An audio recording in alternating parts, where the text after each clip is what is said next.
साथियों, हमें आजाद हुए लगभग 7 दशकों से ऊपर का समय हो चुका है। भारतवर्ष में लोकतंत्र स्थापित हुआ। आजादी के बाद में अंग्रेज इस देश को छोड़कर चले गए। भारत का विभाजन भी तकरीबन 7 बार हुआ। लेकिन आजादी जब हमें मिली तब हमारा पड़ोसी जो पाकिस्तान है या पूर्वी बांग्लादेश है वो भारत के अभिन्न अंग से हट जाता है। यानी कि आजादी का वह मंजर बहुत खुशियां हमें देकर नहीं गया, लेकिन उसके बाद भी हमें आजादी मिली। उस आजादी के प्रकरण में जब लोकतंत्र की स्थापना हो जाती है, उससे अब तक का जो सफर है, राजनीतिक दल जिस पर सबसे ज्यादा भरोसा पूरे देश ने किया, वह जब किसी एक निजी समुदाय की तरफ अग्रसर होने लगा, एक परिवार को पोषित करने का उसका प्लान आगे बढ़ने लगा, तो भारत की जनता ने, भारत के राष्ट्रभक्तों ने एक ऐसे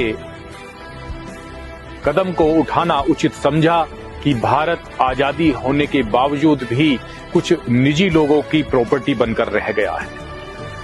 तब जनसंघ की स्थापना होती है, राष्ट्रीय स्वयंसेवक संघ उस पर कार्य करता है और देश को बचाने के लिए कुछ मां भारती के वीर सपूत आगे बढ़ते हैं। आज जो बातें मैं आपके बीच में रखूंगा वह लगभग 75 साल का इतिहास है। उसमें बिल्कुल स्पष्ट हो जाता है कि राजनीतिक गलियारे में किसने अपने घरों को भरा है और किसने संघर्ष करके आज जिस मुकाम पर भारत आज खड़ा है, किसने कितनी मेहनत की है और देश सेवा के लिए कौन समर्पित हुआ है और परिवार और कुछ निजी लोगों के लिए किसने अपना समर्पण का भाव दिखाया है। देश के लिए समर्पित श्वेत और काले पृष्ठ आपके बीच रख रहा हूं 75 वर्षों में। तो किस प्रकार है साथियों की 1947 के बाद से 1950 से आगे देश जैसे से बढ़ता है और आज की स्थिति में देश कहां खड़ा है, उसका पूरा विवरण आपके बीच में रख रहा हूं कि देश आड़ में कुछ निज परिवारों का जब पोषण होने लगता है, तब मुखर्जी का मन ऐसे षड्यंत्रों से कोसों दूर होने लगता है। उपाध्याय बलराज मधोक संघ अब एक अलग रास्ता इख्तियार किया। जनसंघ था, उसका नाम दीपक की रोशनी लेकर चलना स्वीकार किया। जब एकल भाव से घाटी में जब श्यामा को का संकल्प पलवित होने लगता है, एक निशान, एक संविधान, एक प्रधान का नारा गलियों में चर्चित होने लगता है।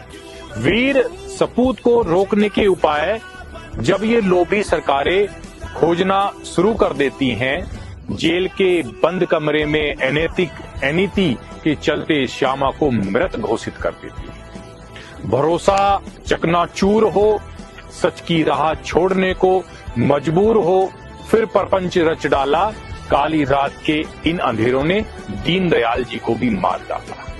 सत्ता न छूटे, कुर्सी पर मेरा सुल्तान ही फूटे, जब ऐसे अधिकारों का मस्तिष्क में बोध होने लगा, तब आपातकाल के काले अध्याय का अंकुर पुष्पित होने लगा। लोकतंत्र घुटने से आवाम की सांसें जब धीमी होने लगती हैं और तख्ता पलट से ऐसी सरकारें कुर्सी से नीची होने लगती हैं। आजादी अभी अधूरी है, राबी की शपथ ना पूरी है, ऐसे अखंड वचनों का जब बोध हुआ, पंडित श्यामा के बल को लेकर अटल जी का शुरू तब शोध हुआ। जब हम दो हमारे दो कहकर यह सत्ता धुतकारने लगी, बंद मुट्ठी आकाश की तरफ भारत माता को पुकारने लगी। जब संघर्ष बलिदान को साथ लेकर मसाले उठकर चलने लगती हैं, तब काली रात की परछाइयां भी घने उजालों को उजली करने लगती हैं। अब काले पृष्ठों को फाड़ने की तैयारी हो चुकी थी, रामलला को स्थापित करने की तैयारी हो चुकी थी। सोमनाथ से एक रथ लेकर कार सेवक जब अयोध्या को चलने लगे, रामलला हम आएंगे, मंदिर वहीं बनाएंगे, वचन आसमां को छूने लगे। यहाँ मुलायम भी तैयारी कर चुके थे, सत्ता के चूर नशे में बंदूकों में गोली भर चुके थे। राम भक्तों की छातियां अड़ने लगी थी, दुष्ट सरकारों की गोलियां कम पड़ने लगी थी। एक ही घर से दो भाई आए थे, प्राण निछावर कर कोठारी बंधु अमर कहलाए थे।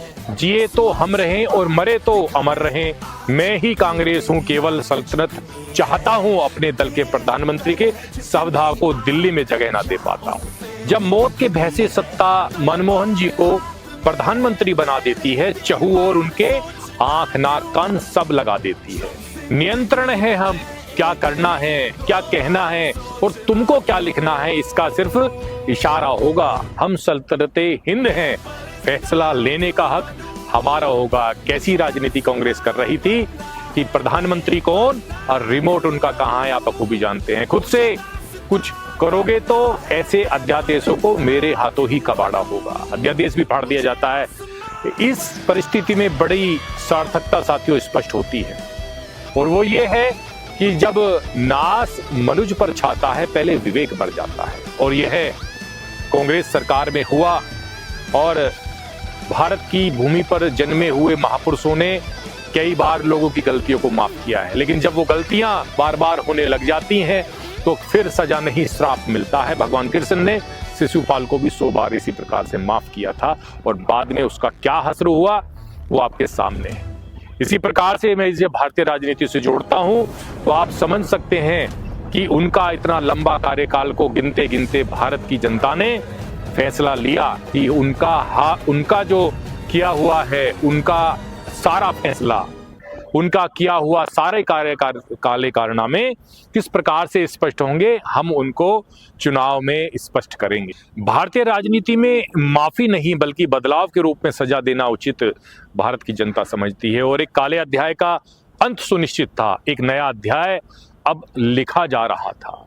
साथियों, अहम अब फूल रहा था, सत्ता नशा लिए झूम रहा था और घड़ा जो भर चुका था, नित्य अधर्मों के से आखर चुका था।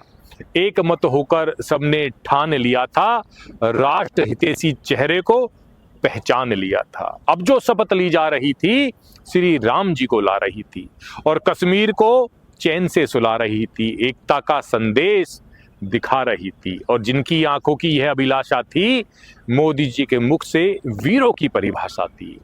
यह निरंतर जारी रखना होगा, सत्य कलश को अभी भरना होगा। कुछ गिद्ध अभी निगाहें तिरछी कर रहे हैं और कुछ मर गए तो कुछ मरने की तैयारी कर रहे हैं। साथियों, यह कहानी को मैं अभी अधूरी छोड़ रहा हूं, कुछ खाली पन्नों को बस मोड़ रहा हूं। क्या लिखना है तुम जानो, मैं तुम्हारे भरोसे बस छोड़ रहा हूं। साथियों, जितनी भी बातें आपके समक्ष मैंने रखी हैं वो ना आपसे अनजानी है और ना आप ऐसा भी नहीं है आप उनको नहीं जानते हैं, लेकिन कई बार दोहराना आवश्यक हो जाता है कि हम आज़ादी से अब तक किस प्रकार से हमने भारतीय राजनीति के रुख को देखा है, उसके परिणामों को देखा है, उसके कारण हम क्या पिछड़ गए हैं और किन की वजह से अब हम अग्रसर हैं, उनको हमने बखूबी जांच लिया है। 75 वर्ष यदि हम 10 करें तो परिणाम हमारे सामने हैं। हम कहीं के कहीं पहुंच जाने चाहिए थे, लेकिन हम कहां पहुंचे हैं और किसकी वजह से पहुंचे हैं, उनको हमें साथ लेकर चलना होगा। विकसित भारत का संकल्प क्या हम देख सकते थे, लेकिन वो विकसित भारत का संकल्प आगे बढ़ रहा है और वह पुष्पित भी होगा और संपूर्ण भारतवर्ष के साथ साथ में विश्व में भारत माता का जो ध्वज है वो आसमान को छुएगा। धन्यवाद।